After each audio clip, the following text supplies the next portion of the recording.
అంటే అమ్మా నాన్న సంపాదించినది ఏదుందో అది అమ్మా నాన్న శరీరం వదిలిపెట్టేసిన తరువాత వీలునామా వ్రాసినా వ్రాయకపోయినా పిల్లలకి వెళ్ళిపోతుంది.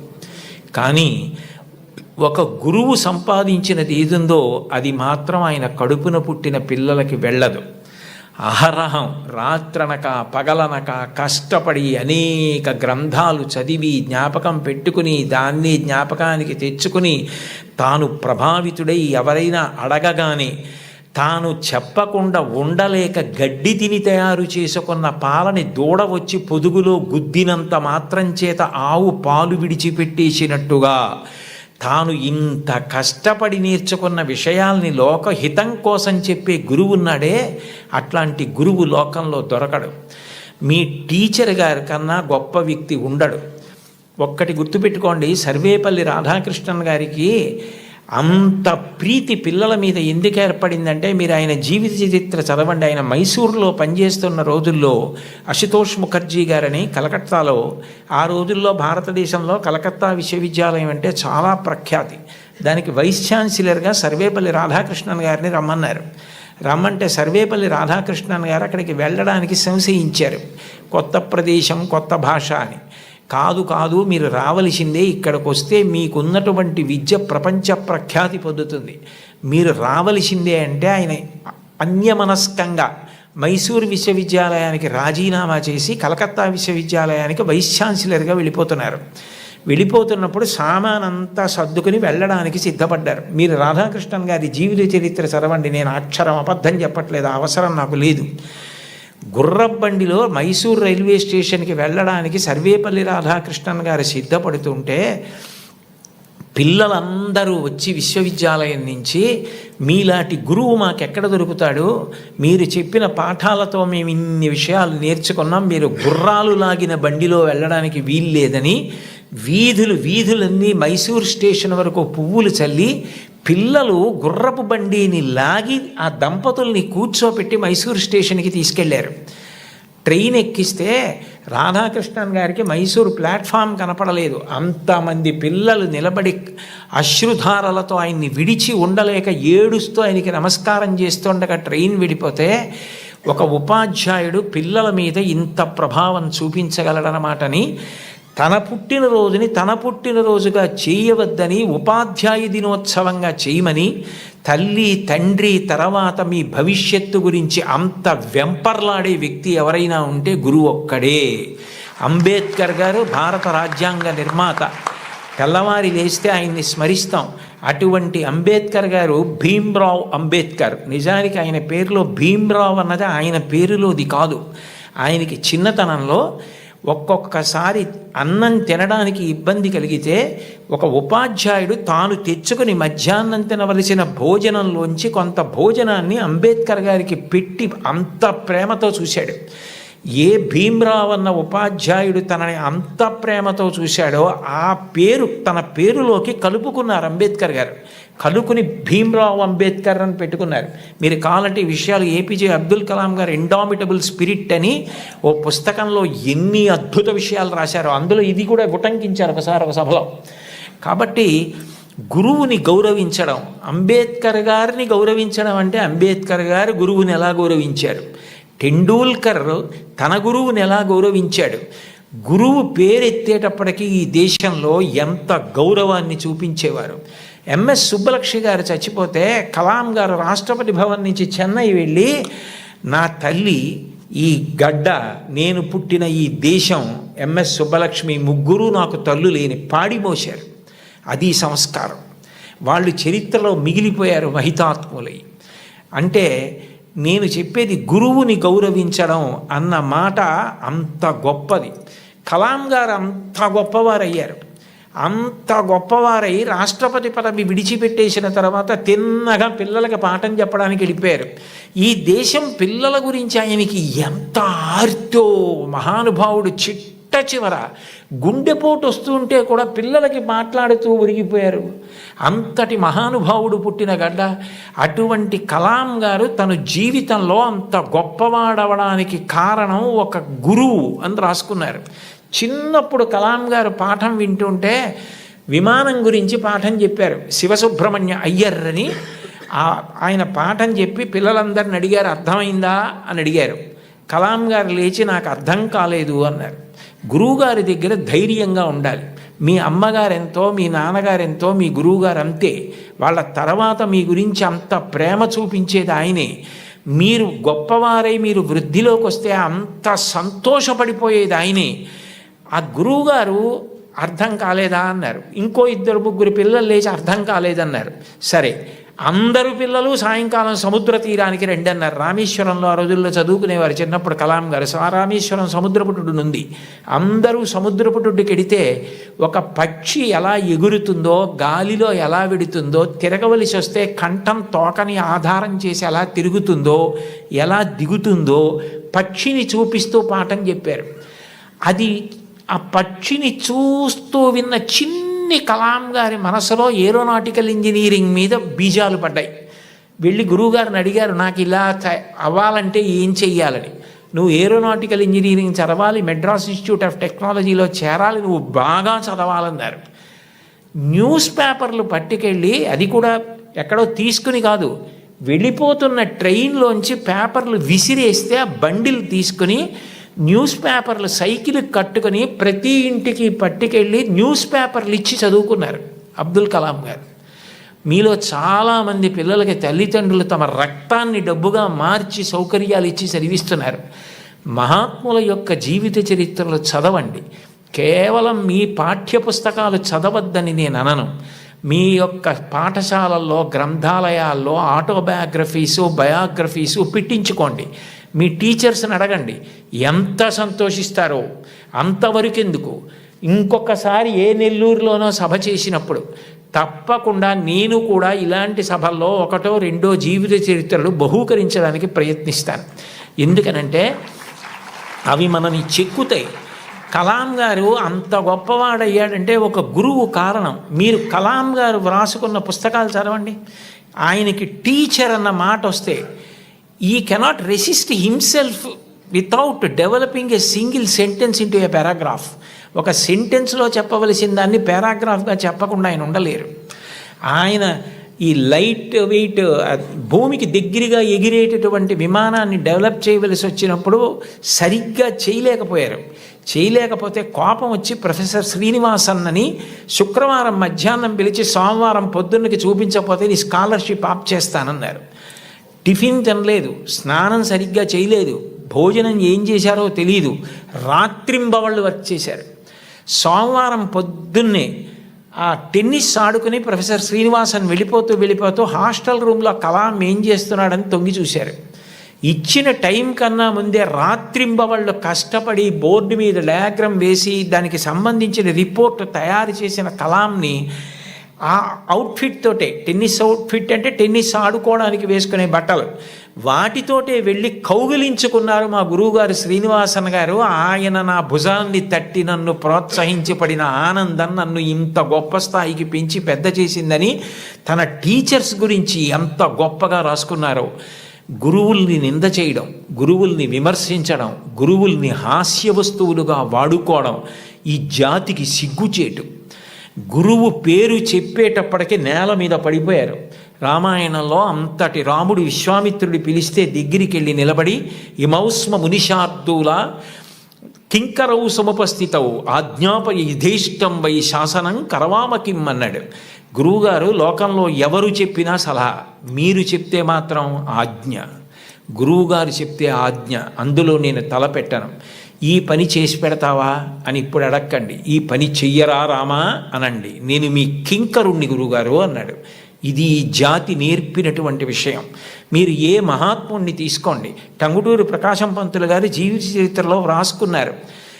డబ్బు కట్టలేక కష్టాలు పడి ఇతర పనులు చేస్తూ రోజు పాఠం వినలేకపోయిన పిల్లల్ని ఆ రోజుల్లో సుందర శివయ్య గారని ఒక హెడ్ మాస్టర్ ఇంటికి తీసుకెళ్ళి కూర్చోపెట్టుకుని పాఠాలు చెప్పి వృద్ధిలోకి తెచ్చారు. ఆయన కారణం నేను వృద్ధిలోకి రావడానికని రాసుకున్నారు. ఆయన నడక అలా ఉండేది, ఆయన ప్రవర్తన అలా ఉండేది, ఆయన పాఠం చెప్తే అలా ఉండేదని పక్కనే గుంటూరులో మాజేటి గురవయ్య పాఠశాల అన్న పాఠశాలలో నరసయ్య గారని ఆయన చెప్పిన పాఠాలు, ఆయన వ్యవహరించిన తీరు నన్ను అంత ప్రభావితుణ్ణి చేశాయని మహానుభావుడు ఆయన నోరి దత్తాత్రేయుడు గారు తన జీవిత చరిత్రలో రాసుకున్నారు. గురువులు మనిషిని చెక్కుతారు, ఒక శిలలోంచి శిల్పాన్ని చెక్కుతారు. ఓ సరస్వతీదేవి విగ్రహాన్ని ఒక రాయి తీసుకొచ్చి చెక్కితే శిల్పి దాని మీద ఎక్కి కూర్చుని చెక్కుతాడు. కళ్ళు చెక్కేటప్పుడు చిట్ట చివర ఎంతో జాగ్రత్తగా చెక్కుతాడు. ఉలిని పెట్టి సుత్తి పెట్టి కొడతాడు. ఆఖరణ దానికి అధివాసాలు చేసి గుళ్ళోకి తీసుకొచ్చి ప్రతిష్ఠ చేస్తారు. ప్రతిష్ఠ చేసిన తర్వాత చెక్కిన శిల్పి కూడా నమస్కారం చేస్తాడు. ఆ శిల్పి చెక్కాడు కాబట్టి మన అందరి ఆర్తి తీర్చుకోవడానికి ఆ మూర్తి ముందు నిలబడి నమస్కరిస్తున్నాం. ఈ సమాజంలో గౌరవింపబడిన మహనీయులందరూ గురువులు చెక్కిన శిల్పాలే. అది వాళ్ళే వ్రాసుకున్నారు. గురువుని గౌరవించడం అన్నది అంత గొప్ప ఈ జాతిలో. తల్లిని గౌరవించండి, తండ్రిని గౌరవించండి, మీ తోబుట్టువుల్ని ప్రేమగా చూడండి, మీ తోటి వారిని ప్రేమించండి, గురువుల్ని గౌరవించండి. మీరు నైతిక విలువలతో మీరు మీ వీధిలో ఉంటే ఆయన మా వీధిలో ఉన్నాడని వీధిలో వాళ్ళు పొంగిపోవాలి. మీరు కుటుంబంలో ఉంటే వాడు మా అన్నయ్య, మా తమ్ముడు, మా కుటుంబ సభ్యుడు, నా కొడుకు అని తల్లిదండ్రులు పొంగిపోవాలి. మా ఊరి వాళ్ళు పొంగిపోవాలి, దేశం పొంగిపోవాలి. అంతటి వారు అయి తీరుతారు. అందుకేనేమో వయసు రీత్యా, అనుభవం రీత్యా జీవితంలో ఎన్నో విషయాలు ఎన్ని వేల మందితోనో సమన్వయమైనటువంటి అంత అనుభవంతో, అంత ఆర్తితో మీ అందరూ వృద్ధిలోకి రావాలని, కేవలం చదువు కాదు దానితో పాటు మీకు నైతిక విలువలు అందాలని, మీరు మంచి పిల్లలని పేరు తెచ్చుకోవాలని ఎంతో తాపత్రయపడి ముఖ్యమంత్రి గారు నిజానికి నేను ఎక్కడో నెల్లూరులో ఉంటే నాకు ఫోన్ చేసి మీరు ఈ పని చేసి పెట్టాలి అని అడిగితే నేను ఎక్కువ ఆధ్యాత్మిక ప్రవచనాల మీద ఆసక్తి చూపిస్తాను. కానీ ఆయన అంత ఆర్తిగా అడిగినప్పుడు పిల్లల కోసం నేను చెయ్యగలిగినది చేసి పెడదామని తప్పకుండా చేస్తానండి అని వారిని గౌరవంగా కలిసినప్పుడు వారు నాకు మొట్టమొదట కోరినది ఏది అంటే, కుటుంబ విలువల గురించి తప్పకుండా చెప్పండి కోటేశ్వరరావు గారు. ఇంట్లో తల్లిని, తండ్రిని, గురువుని, తోబుట్టువుల్ని గౌరవిస్తే పిల్లలు మంచి వాళ్ళు అవుతారు. పిల్లలు మంచి వాళ్ళైతే వాళ్ళు మంచి పేరు తెచ్చుకుంటే, వృద్ధిలోకి వస్తే, దురలవాట్లకి దూరంగా ఉంటే అంతకన్నా మీకు కానీ నాకు కానీ ఏం కావాలి? అందుకని ఇది మీరు చేసి పెట్టాలి అన్నారు. ఆ స్థాయిలో ఉన్న వ్యక్తి నిజానికి అంత బతిమాలి అడగక్కర్లేదు. అంటే ఆయనకి మీ మీద ఎంత తాపత్రయం ఉందో అర్థం చేసుకోండి. నిజానికి నేను ఈ పదవి ఏ గౌరవం కోసం కానీ, ఈ పదవి ఏదైనా ప్రయోజనం కోసం కానీ నేను స్వీకరించినది కాదు. ఒక రాష్ట్రాన్ని నడిపించే వ్యక్తి అంత తాపత్రయపడ్డారు. నేను దానికి ఏమాత్రమైనా ఉపయోగపడితే అంతకన్నా నాకు సంతోషమే ఉంటుంది. కోన శశిధర్ గారితో మాట్లాడుతూ నేను అన్నాను, నేను ఆఖరి 10 ఓవర్స్ ఆడుతున్నానండి, నాకు 66 ఏళ్ళు వచ్చాయి, ఇంకొక 10 ఏళ్ళు మహా అయితే ఇంత స్వేచ్ఛగా సమాజంలో తిరిగి చెప్పగలనేమో. ఈ సమయం నేను పిల్లలకి కొంత కేటాయించి చేయగలిగితే నాకు అంతకన్నా ఆనందం ఏముంటుంది అని ఒప్పుకున్నాను. కాబట్టి నేను చెప్పిన ప్రతి మాట నా గుండెల్లోంచి వచ్చింది తప్ప నా నోట్లోంచి వచ్చింది కాదు. కాబట్టి మీ అందరూ చక్కగా క్రమశిక్షణతో వృద్ధిలోకి వచ్చి మంచి పేరు ప్రఖ్యాతులు తెచ్చుకోవాలని నేను త్రికరణ శుద్ధిగా శారదామాత పాదార విందములకు శిరసు తాటించి సాంజలిబంధకంగా నమస్కరిస్తూ, ఇంత గొప్ప సదస్సులో పిల్లల కోసం ఇంత ఆర్తితో ఏర్పాటులు చేసిన చోట మాట్లాడడానికి అవకాశం ఇచ్చిన పెద్దలందరికీ నా హృదయపూర్వక కృతజ్ఞతలు ఆవిష్కరిస్తూ స్వస్తి.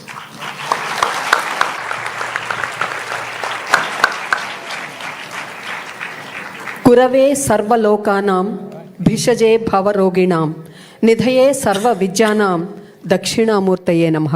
సాక్షాత్తు దక్షిణామూర్తిలాగా మరి ఇప్పటి వరకు మనందరికీ అనేక విలువలు బోధించినటువంటి గౌరవనీయులు బ్రహ్మశ్రీ వారికి ఒక్కసారి లేచి నిలబడి కరతాళధ్వలతో అభినందనలు, నమస్సులు తెలియచేసుకుందాం. వారు ఇంత చక్కటి ప్రసంగాన్ని, ఇంత మంచి విలువలను తరతరాల కోసం అందించినటువంటి ఈ చిన్నారులు ఖచ్చితంగా గుర్తుపెట్టుకొని ముందు తరాలకు అందిస్తారు. ఇది కేవలం ఇక్కడ ఉన్న విద్యార్థులకు మాత్రమే కాదు, ఎక్కడెక్కడో ఉన్నవారు కూడా దీన్ని విని పాటిస్తారని భావిస్తూ మీ అందరికీ ధన్యవాదాలు తెలియజేస్తూ దయచేసి కూర్చోవలసిందిగా కోరుతున్నాను.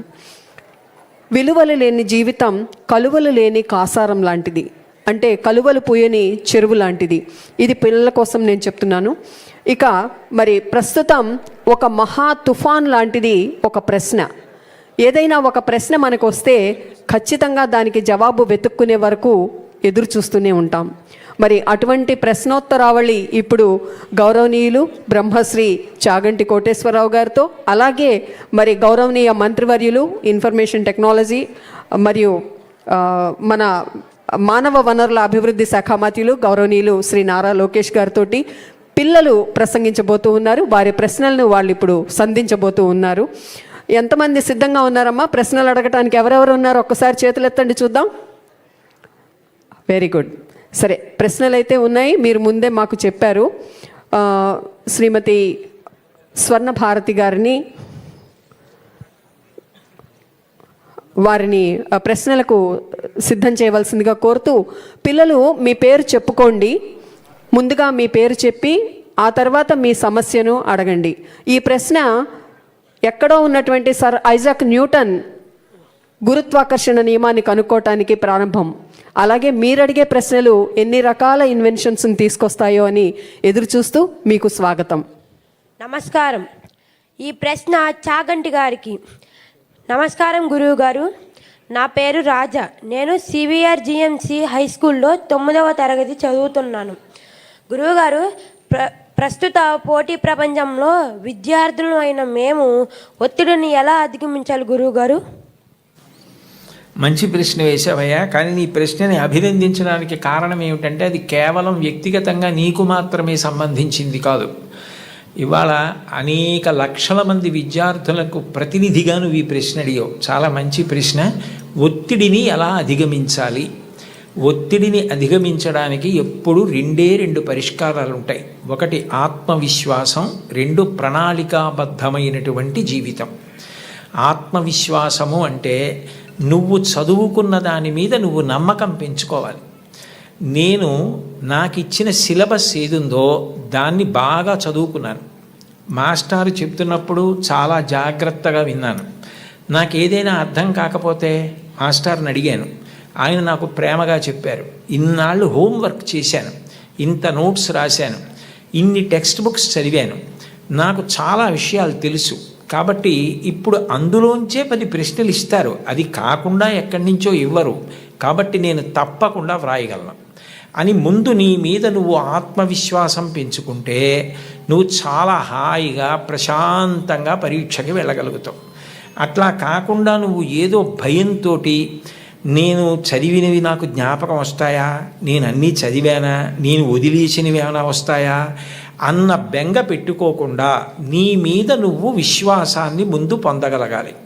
2, నువ్వు ఇవాళ పరీక్ష ఉంది అంటే నిన్న రాత్రి నుంచి చదివితే నువ్వు బెంగ పెట్టుకోవాలి, ఒత్తిడి పడాలి. ప్రతిరోజు కూడా నువ్వు ప్రణాళికాబద్ధంగా నేను ఇన్ని గంటలకి నిద్ర లేవాలి అంటే ఖచ్చితంగా అన్ని గంటలకి నిద్ర లేవాలి. నరేంద్ర మోడీ గారి తండ్రి చెప్పులు వేసుకుని వెడుతుంటే టక్ టక్ టక్, ఆయనే వాడినటువంటి శబ్దం ఇది ఇంటర్వ్యూలో. టక్ టక్ టక్ అన్న శబ్దం వినపడితే గడియారాలు దిద్దుకునేవారట. 4:30 మోడీ గారి తండ్రి వెడుతున్నారని చెప్పి, దామోదర్ గారు వెడుతున్నారని చెప్పి. అంటే అంత ఖచ్చితంగా సమయపాలన అలవాటు కావాలి. ఇన్ని గంటలకి లేవాలంటే అన్ని గంటలకి లేవాలి. ఇన్ని గంటలు